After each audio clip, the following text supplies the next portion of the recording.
मलवा में नवांकुर कवियों का सम्मान, साहित्य प्रेमियों का संगम। फतेहपुर जिले के मलवा में स्थित doctor Bhimrao Ambedkar inter college में पार्वती विश्वनाथ साहित्य संगठन द्वारा 51वां नवांकुरों का भव्य काव्य सम्मेलन और सम्मान समारोह आयोजित किया गया। इस कार्यक्रम का मुख्य उद्देश्य युवाओं को साहित्य और हिंदी भाषा के प्रति प्रेरित करना था। कार्यक्रम का संचालन कवित्री काव्या पटेल शालिनी ने किया, जबकि संगठन के अध्यक्ष कवि और लेखक कुमार सर्वेश रहे। इस अवसर पर देश भर के नवांकुर कवियों और कलाकारों ने भाग लिया। सम्मेलन में मुख्य अतिथि के रूप में जहानाबाद के विधायक राजेंद्र पटेल, द लखनऊ टाइम्स के मंडल ब्यूरो रवि कश्यप और डायनामाइट न्यूज के जिला ब्यूरो अभिषेक श्रीवास्तव उपस्थित थे। काव्या पटेल ने मुख्य अतिथियों को प्रशस्ति पत्र और पहचान चिन्ह देकर सम्मानित किया। जौनपुर, बांदा, रायबरेली, प्रयागराज और श्रावस्ती के कवियों, शायरों और कलाकारों ने अपनी अद्भुत प्रस्तुतियों से दर्शकों का दिल जीता। इस कार्यक्रम का पहला सीजन टैलेंट हंट सीजन 1 भी सफल रहा, जो युवाओं की रचनात्मकता को प्रोत्साहित करने के उद्देश्य से आयोजित किया गया था। युवाओं को हिंदी साहित्य की ओर आकर्षित करने की पहल कवित्री काव्या पटेल ने कहा कि हमारा उद्देश्य है कि युवा पीढ़ी हिंदी साहित्य और भाषा के महत्व को समझे। साहित्य में रुचि बढ़ाकर हम अपने सांस्कृतिक मूल्यों को बनाए रख सकते हैं। इस भव्य आयोजन ने न केवल साहित्य प्रेमियों को जोड़ा, बल्कि युवाओं के लिए प्रेरणा का स्रोत भी बना। यह कार्यक्रम हिंदी भाषा और साहित्य को बढ़ावा देने के साथ साथ युवाओं को अपने विचारों को अभिव्यक्त करने का मंच प्रदान करने का एक उत्कृष्ट उदाहरण था। फतेहपुर से अजय श्रीवास्तव की रिपोर्ट। कि आज फिर वही पुरानी यादें लेकर तस्वीरें सब बयां करती हैं। ये एल्बम ही है जो हमें उस हर पल में ले जाने का रुख अख्तियार करती हैं। और हंसी मजाक न जाने कितनी बातें, और हंसी मजाक न जाने कितनी बातें, और कभी देखकर तू तस्वीरें आंखों से नमी बयां करती है। वरना आजकल सिर्फ तस्वीरें सेल्फी और मोबाइल में कैद हैं। नहीं तो आजकल की तस्वीरें सिर्फ सेल्फी और मोबाइल में कैद हैं। ये दुनिया अलग है जो शायद सिर्फ खुद को ही निहारने के लिए हर पल मोबाइल की गैलरी का इस्तेमाल करती है। शुक्रिया। सामने बैठी तेरी ही परछाई तुझे आईने में दिखाई देती है। कि सामने बैठी तेरी ही परछाई तुझे आईने में दिखाई देती है, और न जाने कितने लफ्जों की आवाज तुझे उस तन्हाई में सुनाई देती है। और लाख झूठ बोल ले तू जमाने से, कि लाख झूठ बोल ले तू जमाने से, तेरे हंसते हुए चेहरे में भी आंखों में नमी साफ दिखाई देती है। और तू कैद है उसके इश्क में, ये मुझे पता है। और तू कैद है उसके इश्क में, मुझे पता है। दुनिया को भले ही समझा ले, तुझे उसमें रिहाई दिखाई देती है। और तू कहता है ना कि बहुत भीड़ है, तू कहता है ना कि बहुत भीड़ है लोगों की तेरे आसपास। मुझे तो सिर्फ चार दीवारों में तेरी ही सूरत दिखाई देती है, तेरी ही सूरत दिखाई देती है। मेरे लिए काफी है कि तेरा होना मेरे लिए काफी है। तेरा हर पल में मेरा साथ देना काफी है। तेरा हर पल में मुझे न जाने कैसे मना लेना। गिर जाऊं तो उन हालातों के झोंके से, तेरा उन पलों में मुझे संभाल लेना मेरे लिए काफी है। और हूँ कितना भी परेशान मैं, और हूँ कितना भी परेशान मैं, तेरा न जाने कैसे मुझे हंसा देना मेरे लिए काफी है।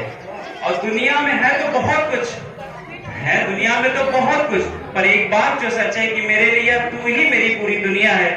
और इतना मेरे लिए काफी है, इतना मेरे लिए काफी है। और एक कि क्या बात करते हो जनाब, हमने इंशाअल्लाह कह दिया तो हमें मुसलमान कहते हो, और उसने राम राम बोला तो फतवे का ऐलान करते हो। कि हमने इंशाअल्लाह बोला तो हमें मुसलमान कहते हो, और उसने राम राम बोला तो फतवे का ऐलान करते हो। ये तो सियासी मसले हैं, इसमें मत उलझो। ये तो सियासी मसले हैं, इसमें मत उलझो। तुम तो यही पैदा हुए हो, फिर क्या हिंदुस्तान क्या पाकिस्तान करते हो? फिर क्या हिंदुस्तान क्या पाकिस्तान करते हो? शुक्रिया।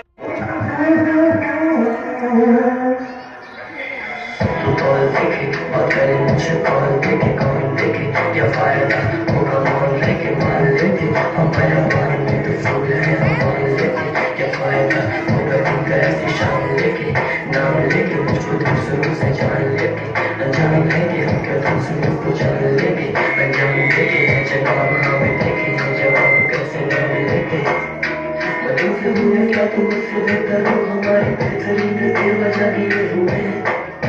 ये थक के जो तेरे पैर जख्म थे वो ठंडे होकर ताल में पड़े हुए हैं। बड़े गुजर बना तू अजनबी रही फिर शहर में भी कुछ ताक में खड़े हुए हैं।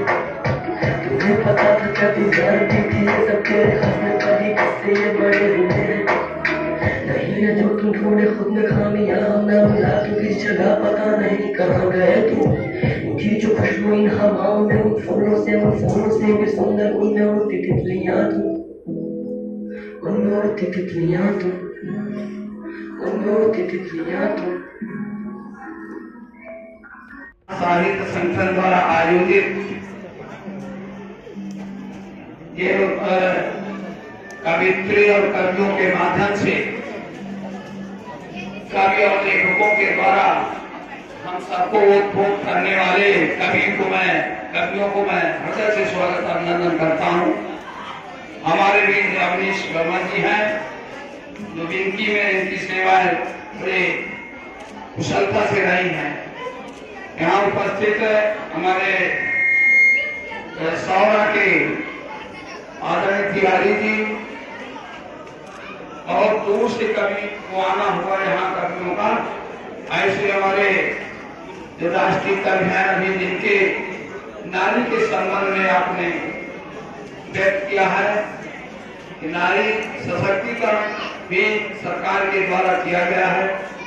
निश्चित है नारी का योगदान देश में बहुत कुछ है। नारी ही आगे नेतृत्व कर रहे हैं, नारी भी बढ़ रहे हैं। इसलिए नारियों का 33% आरक्षण केंद्र और प्रदेश सरकार ने दे रखा है कि आगे आने वाले राजनीति में भी इनकी भागीदारी अहम हो।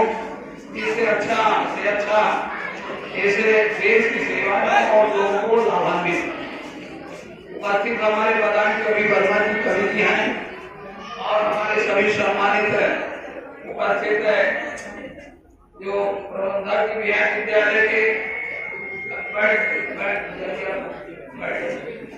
और शिक्षकगण भी हैं उपस्थित आए सभी बच्चे अभिभावक मैं हृदय से आप सबका स्वागत और अभिनंदन करता हूँ। मुझे भी जानकारी दी गई कि यहाँ पर साहित्य कलाकार आ रहे हैं तो आपको भी आना आवश्यक है।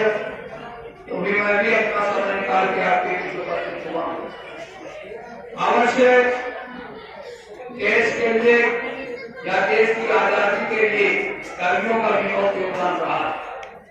हमारे जो विनती के स्वयं है जो राष्ट्र पंडित सोहनलाल द्विवेदी जी रहे, आजादी के समय ऐसे गीतों को उन्होंने लिखा जो सबको जो है देश के प्रति समर्पित होना और देश के लिए लड़ाई लड़ने के लिए उनको बड़े गीतों के माध्यम से एक ताकत मिली और इस देश को आजादी कराने में सफलता मिली। तो राष्ट्रपति सोहनलाल द्विवेदी जी प्रश्न आपने गिनती में रखी है अपने पिछले कार्यकाल में। माननीय अटल बिहारी वाजपेयी जी का भी हमने 25 दिसंबर को 100वां जन्मदिन मनाया था। उनका भी कवि से लेकर के राजनीतिक स्तर में ऊंचे शिखर तक प्रधानमंत्री पद के रूप में बैठे। तो मैं उन्हीं के कविता प्रदान करना चाहता हूँ कि जीवन में कैसे कैसे मोड़ आते हैं, किस तरह आगे बढ़ता है। बाधाएं आती हैं आए